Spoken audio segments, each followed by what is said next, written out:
Local leaders accused of ignoring red flags after a fallen tree branch on a city street nearly crushes a driver. I'm just thankful by the grace of God that my daughter and I are here. Then, a dealership accused of not paying their debts before handing over the keys. We went to register it today and they're like, no, sorry. And Better Call Harry shows you what to do when life gives you lemons. When systems fail, people pay the price. We trace the damage, expose the truth, and fight to fix it. This is Uncovered by Atlanta News First Investigates. A Georgia mother's car struck by a massive tree branch while her daughter was in the passenger seat. Atlanta News First investigative reporter Anastasia Olmos found the fallen branch was from a tree city leaders knew was in need of maintenance. By the grace of God. I'm telling you, by the grace of God. Naomi Daniels is counting her blessings. I'm just thankful by the grace of God that my daughter and I are here. Her heart rooted in gratitude. You can get another car. You can get more things, but she can't get another life. And I just thank God for that. But also growing resentment. They have to do something about these trees. God forbid someone else would drive down here and it could be a different situation. It was July 31st as she and her daughter drove down Roswell Road near Cliftwood Drive in Sandy Springs. A branch fell from this tree, narrowly missing her windshield. It went boom. And I was like, oh my God, what was that? And my daughter was like, oh my God, Mom, your mirror is gone. The tree limb knocked off her driver's side rear view mirror and disabled the window. Since then, it's been raining in my car. The window won't go up. I can't use my rearview mirror. The auto body shop quoting her more than $6,000 in repairs, a cost the city's insurance company said they won't cover. Georgia law requires cities to keep public spaces and streets safe, but they can't be held liable for damage if they weren't negligent and weren't aware of a possible danger in advance. It's been a lot. I'm trying to do this interview without crying because between my daughter trying to make sure that she's okay, I'm okay, and then having to deal with this extra expense. The insurance claim denial stated the city had no prior notice from any residents or motorists of any issues with the tree before the incident. It went on to say that the tree limb succumbed to environmental elements of nature, was not foreseeable, and the city did not cause it to fall, a response that left Naomi stumped because when the limb fell that day, they had these red ties around the tree. According to the city arborist, the red ties mean the tree needs maintenance. In a phone call, the arborist told Atlanta News First Investigates that he had marked the trees because he'd noticed, quote, dead branches that were, quote, adding stress to the tree. We found the area of the trees on Roswell Road is zoned historic. When we requested tree inspection and maintenance records, the city only sent us a few requests from community members to look at the trees. One of those requests, 4 days before the branch fell, from a former city councilwoman asking what the red tape meant. Wow. Naomi says when they drove by the same tree 2 days after the accident, Oh, that's the tree that right here. The tree that is the tree that hit us. her daughter took this video of a company contracted by the city trimming the trees. Regardless of whether they caused the tree to fall, they know that these trees are hazardous. Ever since then, as we've been driving through trees, no matter what weather, it kind of shakes me up a little bit. The city of Sandy Springs told us in a statement that they conduct proactive tree maintenance across public spaces. This preventive care reduces long-term costs and protects public safety. It's been a lot. Just me and my daughter. I lost my husband 3 years ago, and it's a lot. Naomi, who works as a hairstylist and makes wigs for cancer patients, says driving down the street in Sandy Springs should not cost her more than 2 months' rent. All I ask is that they just do what's right. That's it. Just do what's right. Well, first, Anastasia, I want to point out you were able to track down that arborist who provided so much insight on this story. How'd you get a hold of him? Phone calls. I just kept calling and calling the next person that could possibly lead me to somebody. I believe it was one of the city office clerks or secretaries that put me on hold and said, let me forward you to this person. And I got a voicemail and I left a message. That name that I think that person called me back, gave me a name for arborist, that name, I found the email, sent an email, introduced myself, left a message. He ended up calling me back and had already read my email. So he knew exactly what I was looking for. I think he was excited to talk to me about the work he's doing with the trees, which sounded really cool. It sounded really like I was talking to somebody that works at a spa, because he talked about treatments and injections and things like that to the trees, and it sounded like he cared a lot. And I just kind of asked, wait, so can you talk to me about these specific trees? What did you see there? Specifically in this area, the former mayor had loved these trees. And so when they did the sidewalk expansion, he said that they preserve these trees. That's why they're zoned historic. So they do require upkeep. And that had been a project of his that he had been working on. I'm so grateful for him taking my phone call and chatting with us. You just kept pulling that thread like any nosy reporter. You know, what's interesting in this story is we see the family go back to the area where the incident has happened, and they show us cell phone video of the tree in that area being fixed. The city is saying this is preventative measures they're taking, not in direct response to what's happened to this family.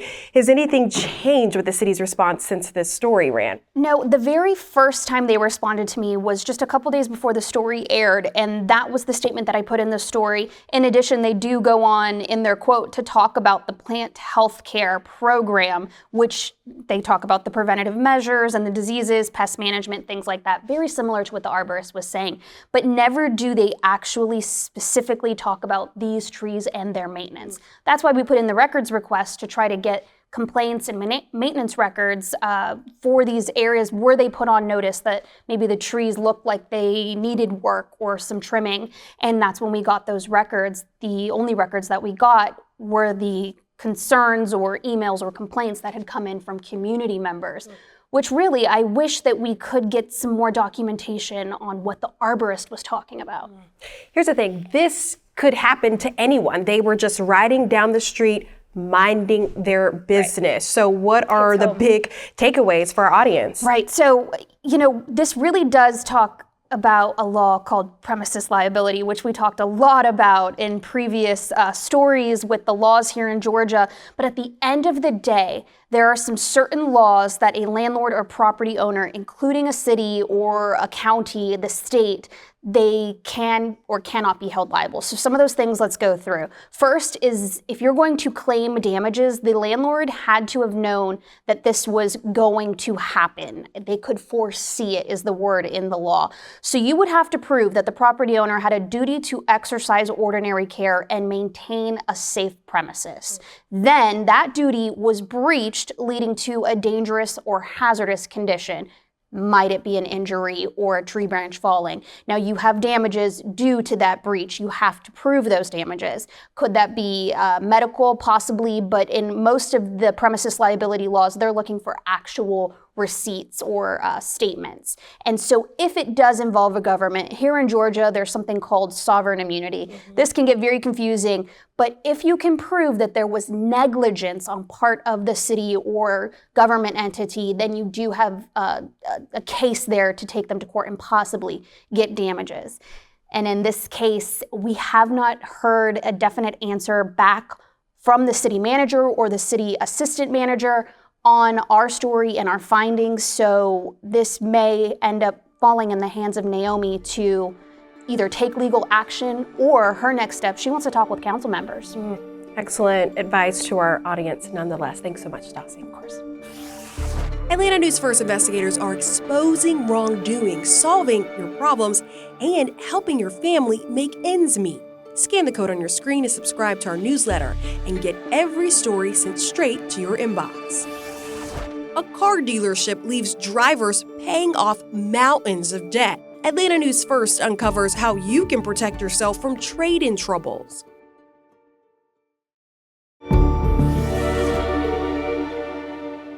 Imagine being responsible for 3 car payments or buying a truck that can't leave your driveway. Drivers say it happened to them. Liz Owens uncovers the problem inside a Georgia dealership. Said they're not paying something that they should have paid? Yes, the vehicle that I traded in on December 17th had a lien against it. Call after call. I need a unit to go with me to the Ram dealership. This is our third visit. We came, I called and said, wait a minute, y'all haven't paid the vehicle off. I'm getting notification that the bill hasn't been paid. He does work for business in top secret places. He has to have top security clearance. Credit will affect his top security clearance. So I had to pay off the truck with Chrysler Credit. I had to get the title. I had to get a tag. I'm gonna get everything if y'all would think for right now. I'll just sit here and wait. Visit after visit. Why do you think they want that? I understand what you're saying. Because they know. So we're making phone calls right now. But the results always end up the same. No, I was about to say, that's civil. Deputies tell this customer to take his fight to court. Why do you think there's not been any criminal charges? I don't know. I would hate to give personal opinions on that. I mean, you're in law enforcement, so. CJ Green is not only the police chief of Midville, so you're spending about $1,800 a month on loans. He's also one of 10 victims named in an initial investigation by the Burke County Sheriff's Office. After trading a Silverado in Durango for a new Ram in November, that's where the late payments come in, because I was not continuously paying on the Durango. I mean, who could, you know? I could. I've been on a police salary. He got stuck with 3 car payments, 2 on vehicles he had traded in and the dealership had sold. There are no words. There aren't something that was supposed to be so simple for my father to do, because he was excited to finally get his VA benefits. And this was the first purchase he wanted to make, was his first vehicle in years. Megan Meyer's father paid cash for the Silverado Green traded in at the Waynesboro dealership. So when my dad purchased this one for cash for $31,000, with all the other extra stuff that they added to it, they never gave him a title. I've been turned over to collections at this point, because I mean, we're going into April. Meanwhile, in Waynesboro, Problem is, they're closing doors in 2 days. If I don't get the vehicle, they're going to make it disappear. the dealership shut down for business in April. Sounds like the floor plan lender probably shut them down. Bill Gibbs is the vice president of Jim Hudson Lexus. He's been in the business of selling cars for the past 40 years. So when you get out of trust with your lender, then they come in and take over. So what are you here? I represent the bank that owns everything. Okay. So I own their asset, that asset, until such time as this is taken care of. Because I work for the bank, I cannot release keys to that car. Right. But I have the keys to all these cars. So I reached out to my attorney and he was like, well, we don't have anybody to sue because that was locked into an incorporation. And so he was like, I suggest you go file a police report with the sheriff's office, or he told me to call the sheriff. He did. From the investigator's case notes, the owner of the dealership claimed all the monies from the traded in and then sold vehicles went to the operations of the business. The investigator writes it proves theft by deception and theft by conversion, but gives the owner an ultimatum: pay up or prosecution. The owner pays up, at least for Green.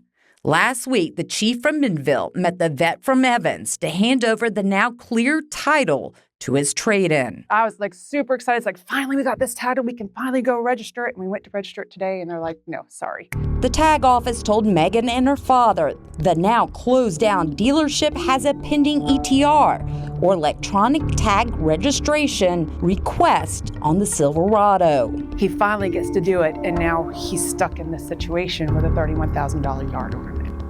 And there's nothing that we can do. We are absolutely helpless. Green is now at the mercy of his bank to clear his credit. Oh, I was in the high 800s. Yeah, I mean, I had it excellent. I mean, never missed a payment. I've been working on my credit score since I was in high school. There should be some kind of fraud or some other kind of criminal case to be able to bring against them for this. The Burke County Sheriff's Office sent out this news release on April 23rd. Investigation into Waynesboro dealership results in positive resolution. But just yesterday, the Burke County Sheriff's Office gave us an update. The case is active. More victims have come forward. Here's how you can protect yourself. Look at the dealership's inventory on the lot. Is the dealership selling vehicles, or are the same vehicles sitting on the lot accruing interest with the bank? How long has the dealership been in town? A quick business search with the Secretary of State's office will give you an answer. And if you do end up becoming a victim, file a report with law enforcement and the Attorney General's office. Then send those reports along with a letter to your bank. The car you just bought breaks down. Atlanta News First investigates when you're covered and when you need to explore other options.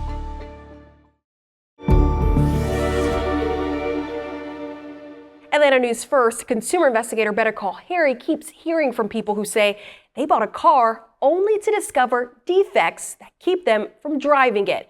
Georgia lemon laws can help with this problem, but only if it's a new car.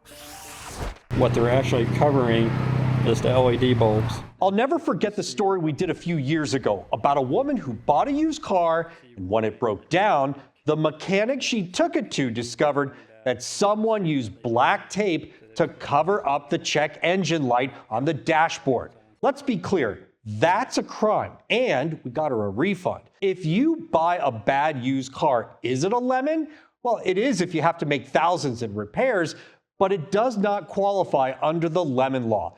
Georgia's Consumer Protection Division has a good explainer on this and what your rights are. The key word is new. Georgia's lemon law covers new cars that are bought or leased and are registered in Georgia. And keep in mind the number 24, because you have 24 months or 24,000 miles, whichever comes first, to identify warranty issues that devalue the car or make it unsafe to drive. Here's the catch. The car must go to an authorized dealership for repairs, and they get 3 attempts to fix the problem, then 1 final attempt, unless the defect is life-threatening. If they can't fix it, the lemon law says you can demand a buyback or a replacement, but the burden of proof is on you, meaning you need to document everything meticulously. Harry, I know you can talk about this for days and days, so we've got you here to explain all of it. This is one of those tips we get to our email, your Better Call Harry email, so often. If the burden of proof is on the buyer, what's the best way for the buyer to document their issues? You know, I had to do a little research on some of this because there's so much to it. And actually, the Georgia Consumer Protection Division actually has something that we'll have a link online that actually spells it out, their lemon law, and what qualifies and what doesn't. And the first thing that people need to remember, again, is that if you're not the original buyer, it doesn't count. Used cars do not count, even if the warranty may still be in effect. But as far as documenting a lemon car, if you buy that car with 10 miles on it, it's a used car. But that whole thing where you have that window and it's 2 years, 24 months, or 24,000 miles, whichever comes first. And in Atlanta, the 24,000 miles is probably gonna come first. It's probably coming first. If it's me, it's coming in 6 months. Now, let's say the dealership doesn't repair the issues, the dealership does not buy back. What recourse does the buyer have? So, they get 3 attempts and then 1 final attempt. It's kind of funny how they word it that way because they get 4 tries. No matter what, they get 4 attempts to fix the car. You can actually ask the state to weigh in and arbitrate for you through the Consumer Protection Division. But there's so much here that if it's not a home run, I mean, a lemon law attorney may be the way to go because they know exactly what to do, what the process is. And if it's a common problem, then they're going to be able to argue the case unless you're really good at it. I know we have one employee here. I'm not going to name who they are, but they had a lemon and it was a lease. But by the way, if you lease a new car and it's a lemon, the lemon law applies in that case too.